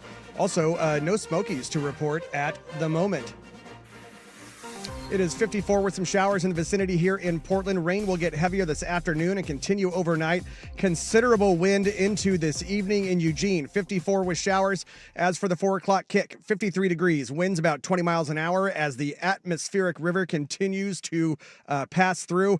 There is a wind advisory until 11 p.m. for most of Northwest Oregon and the Willamette Valley. I'm Jeff Rust. Ducks Game Day traffic and weather every 10 minutes. Let's preview the game with a Ducks legend. Wait for it. Daring. Captain Comeback, Joey Harrington, from his weekly visit every Friday on Primetime. I would call myself somebody who's been around for a long time and wants to tell some nice stories. Brought to you by Mods PDX. The future of building is here. Touchdown, Oregon. Coors Light presents Ducks Game Day on the Fan Sports Network, 105.1, 1080, and the Odyssey app. In honor of Wisconsin and their suctitude, I would like to ask you, who is the worst? Do you remember the worst team you ever played? Ooh, that's a good one. Boy, that's tough. Because, okay, here's the thing. As we've established, I always played really crappy in the games against the bad teams. Yeah. Right? So if we're playing Nevada or Idaho or something, I always played terrible.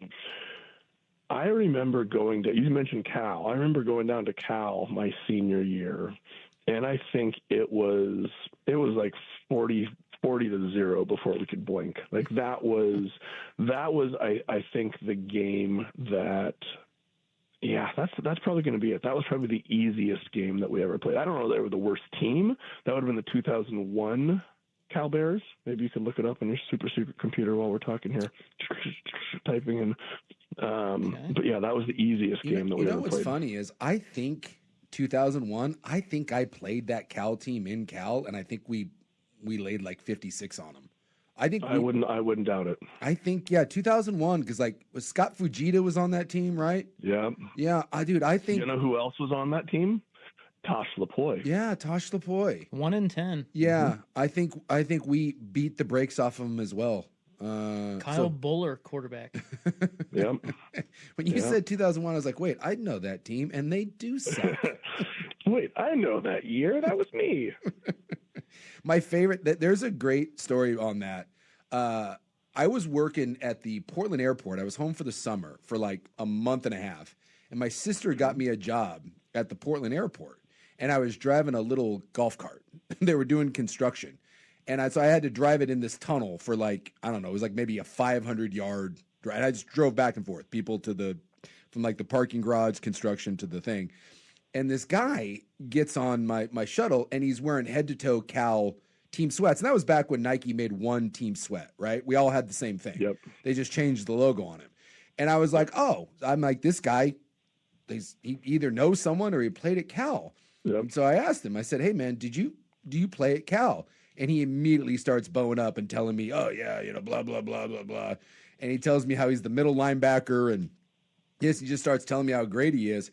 And we had just got done playing him. We played him back-to-back years. And their middle linebacker was black. He wasn't white. I knew their linebackers. And I was like, you start? And he tells me about how he's this and he's a multi-year guy or whatever. And so I let him go on for like a minute while I drove the cart, and I got to the end and I said, it's funny. I actually play, unlike you. I'm like, I'm the starting center at BYU, and we played Cal, and I'm like, you are not the middle linebacker. I'm like, that's a black guy. I'm like, that's actually a black guy. I said, I don't remember all the names, but I'm like, Scott Fujita's one, and the middle linebacker was 43, and he was black, and that ain't you. My man got up off of that cart and literally ran away. And I just, to this day, I think about of all the dudes that you could try to horse bleep your way into like, you're this and that idiot just happened to pick the one guy driving a golf cart at the airport in Portland, Oregon. Cal sucked. He was just trying to feel good about himself, and you ruined his day. I did. All right, have a good time down there. We'll talk to you next week. Thank you. Adios. Joey Harrington, courtesy of Mods PDX. The future of building is here. Bellagio's Pizza, a Northwest favorite since 1996. This is Mike Barrett. We love that they're locally owned.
Yeah, it's okay there. Drive time still looking good. A little under 2 hours from the city center to Autzen Stadium.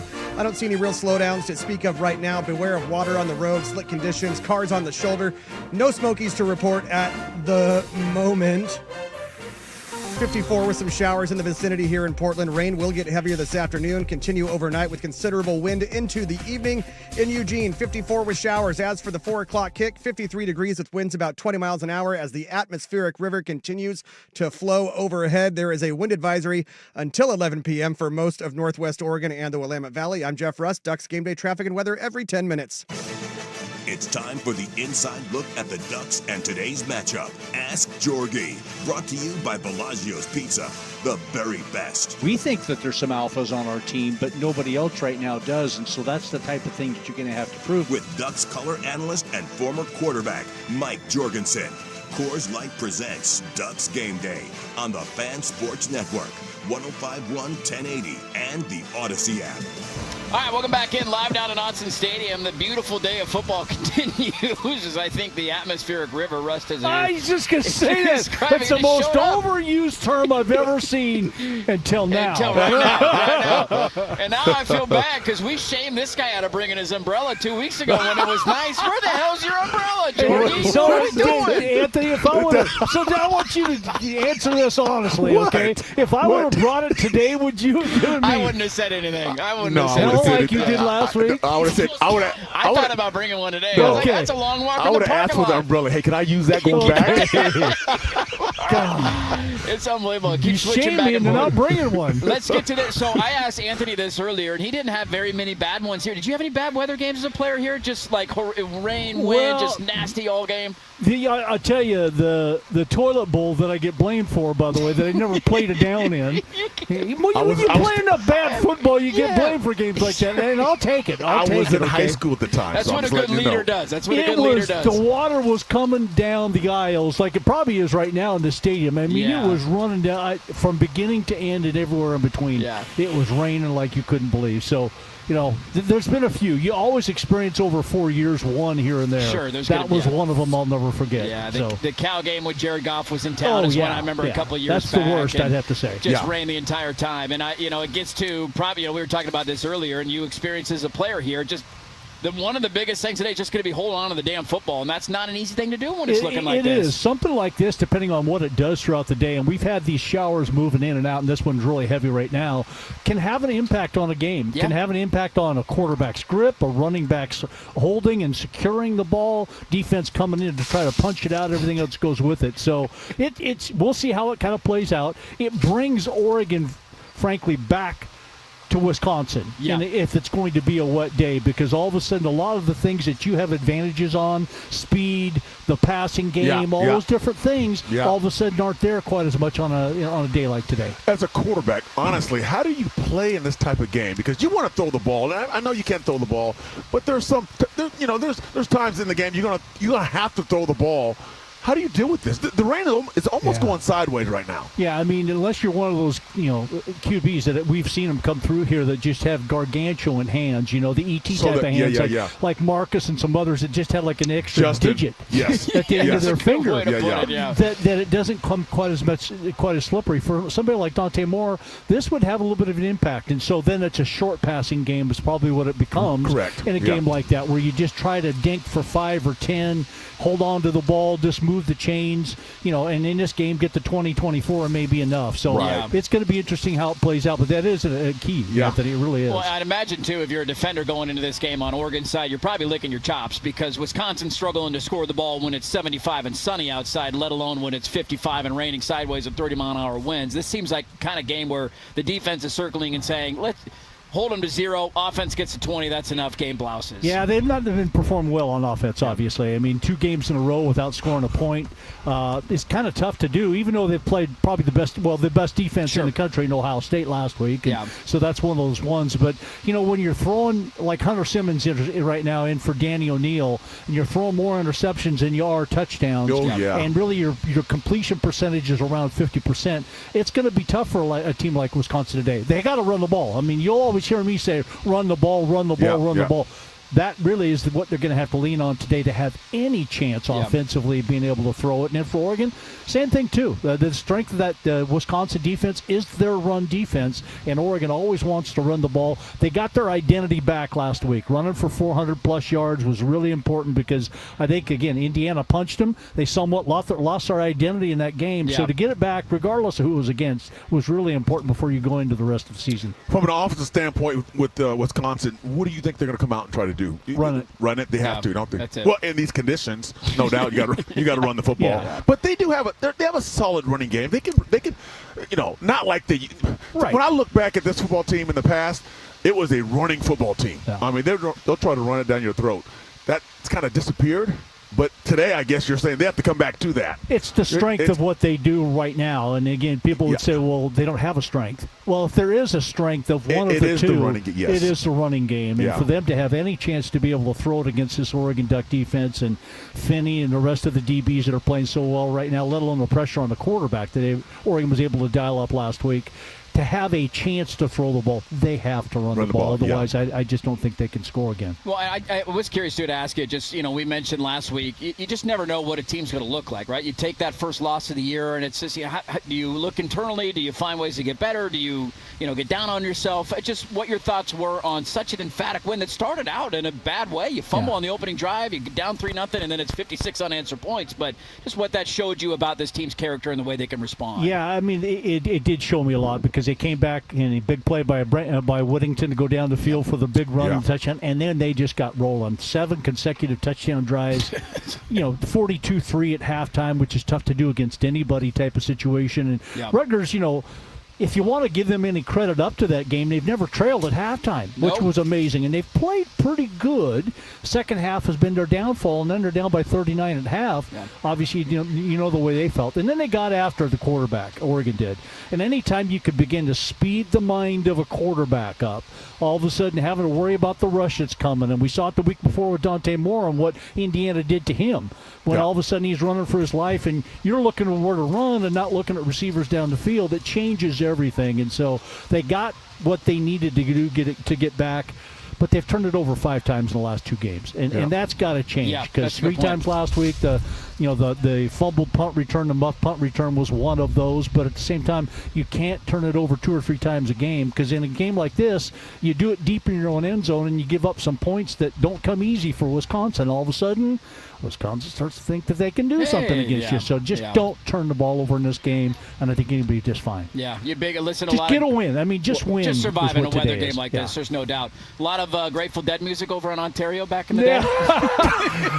I've talked to a lot of guys this week about this. They said, "You ever go to one of those concerts?" We're giving Jerry a bad time about it because he did it. He doesn't remember, which is not a surprise for a Grateful Dead concert. Sounds like exactly. All I can remember is that there was clouds over the stadium, but no place else. They call that a contact high. But in Ontario, I don't think the Grateful Dead was ever going to stop there for some reason. Back in the early 80s and late 70s, that wasn't going to happen. So. Oh, man, I love it. Well, they did a great job with the gear, the jerseys. I'm glad Dan spoke up and said, why don't we turn that dial down just a hair on what we're going to do this week, man. Just give me the tie-dye Let's numbers. talk about your gear for a minute. It's raining.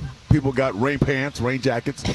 Do you own a pair of pants? Do you own a pair of pants? I changed my ex profile to wears the shorts. I did put that last week on my ex profile, on my Twitter profile. Those are nice shorts. They got pleats in. They look good. They are. But they're shorts. It's storming out here. I don't have any football pants. I'll just say that. So. You got slacks. That's all we need. Enjoy the game today as our tent's going to probably blow away. Thankfully, we're almost down here, and thankfully, you get to be up in the booth. Jorgie, thanks as always, buddy. Have a great call. We'll chat next week. Good to see you. Okay. Yeah. All right. Jorgie is always brought to you by Bellagio's Pizza. Score big with their game day special. A large cheese or 1-topping pizza, small cheese sticks, and a 2-liter of all of this for only $25. Go to Bellagio'sPizza.com to find one of their 13 locations near you. We're almost done. Back after this, live down in Autzen, 105.1 FM, The Fan. Coors Light.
Drive time still looking pretty good. We have just crossed the 2-hour threshold, though, from Slabtown down to Autzen Stadium. I don't see any real slowdowns to speak of right now. Looks like everybody, though, taking their time and behaving themselves, nor do I see any smokies. But beware of water on the road, slick conditions, and, of course, some cars on the shoulder. 54 and rainy here in Portland. Rain will get heavier even this afternoon and continue overnight with considerable wind into this evening in Eugene. 54 rain and some good wind for the 4 o'clock kick. 53 degrees. Winds about 20 miles an hour as the atmospheric river continues to flow overhead. There is a wind advisory until 11 p.m. for most of Northwest Oregon and the Willamette Valley. I'm Jeff Russ. Ducks Game Day traffic and weather every 10 minutes. The grill is sizzling. Some teams are cooked. It's time for What's at Stake. You know what? I'm going to cook on your grill. A look at the smoking hot games in college football. Brought to you by Laurelhurst Market Steakhouse and Butcher Shop. More than just your favorite neighborhood steakhouse. I am going to have that third steak after all. Go ahead and put that order in now. Coors Light presents Ducks Game Day on the Fan Sports Network, 105.1, 1080, and the Odyssey app. All right, welcome back in. Live down at Autzen. A quick score update for you before we wrap things up here as our final two segments of the day. Make sure, by the way, to tune in afterwards if you're driving home to the Dick Hanna Dealership post-game scoreboard show. They'll be breaking everything down that happens down at Autzen today. Alabama in a dogfight with South Carolina, 7-3 nearing the end of the first half. South Carolina driving again. Missouri on the board first, 3-0 lead over Vanderbilt. BYU trying to come back against Iowa State. They're down 17-10 nearing the end of the first half. And Illinois just tacked another touchdown on the board. They now lead Washington. 17-14 is your score there with 1:56 to go in the first half. What's at stake today is another conference win, and Oregon trying to continue momentum into their bye week, and we'll talk about that in our final segment. That's coming up next. What's at Stake, as always, brought to you by Laurelhurst Market. More than just your friendly neighborhood steakhouse. Make your reservation today at laurelhurstmarket.com. Oregon trying to build that momentum. We'll wrap up the show live down at Autzen Stadium next. 105.1 FM The Fan. Whether you're looking for urgent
Coors Light presents Ducks Game Day. They're going to throw. Wide open. Touchdown, Sadiq.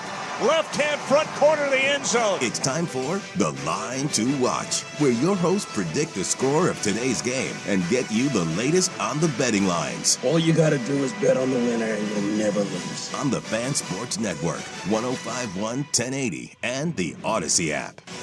What atmospheric river? It's not raining down here anymore. It never rains at Autzen Stadium, baby. Come on. What a when the game day. starts, the rain is going to stop. It'll stop. Just right around the stadium is all that will happen. It's just the river overhead the entire time. That's right. It's flowing overhead. I did see a comment on YouTube, somebody saying the fact that the guys literally have to hold down the tent during the show is a little bit concerning for how bad the wind is.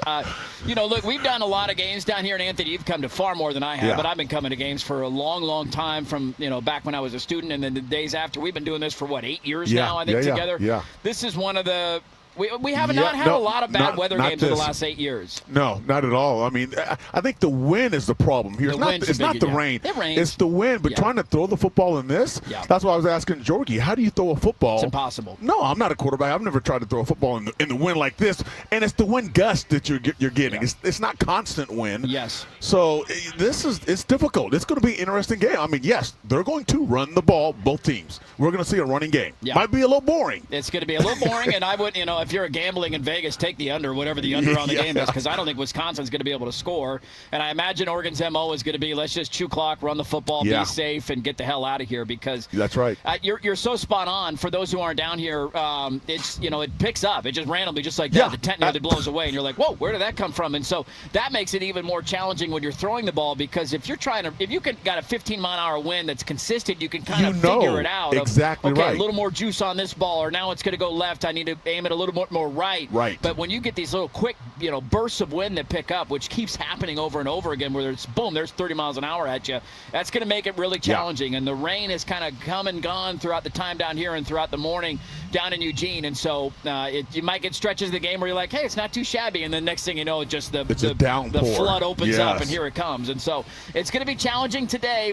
Final thoughts from you, Anthony. Wisconsin in town. Not a lot of juice on this game. The Grateful Dead gear is good. Just take care of business, get a win. Huh? Yeah, 48-3. Yeah. I mean, they may get a field goal. It's going to be tough to kick field goals. Yeah, that's a whole other point. It's tough for Oregon to kick field goals with or without weather exactly. right now. So let's go 48-0. Okay. Okay, we'll do it that way. I'm going to go a little bit lower. I'm going to say 31-0. I think it's bad weather game. 31-0. Yeah. Wisconsin that's with 200 yards of total offense. So, yep. Hopefully, if you're on your way down, you got a lot of gear, or maybe you got to change of clothes in your car for after the game. You got some dry socks to put back on. The weather's going to be wonky today. We'll see if Oregon can pick up another Big Ten win. That will do it for us. Bye week next week.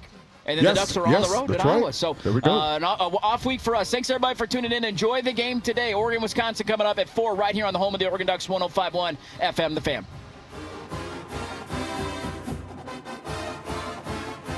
This has been Ducks Game Day.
Update for you. Drive time still looking good, but we have just crossed the 2-hour threshold from the city center to Autzen Stadium. I don't see any real slowdowns to speak of right now.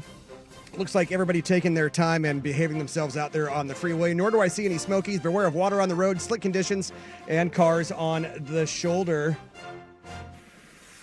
54 and rainy here in Portland. Rain will get heavier this afternoon, continue overnight with considerable wind into this evening. In Eugene, it's 54 with rain and some good wind for the 4 o'clock kick. 53 degrees, winds about 20 miles an hour as the atmospheric river continues to pass through. A wind advisory until 11 p.m. I'm Jeff Russ with Ducks Game Day traffic and weather every 10 minutes. Oregon is going to the Final Four.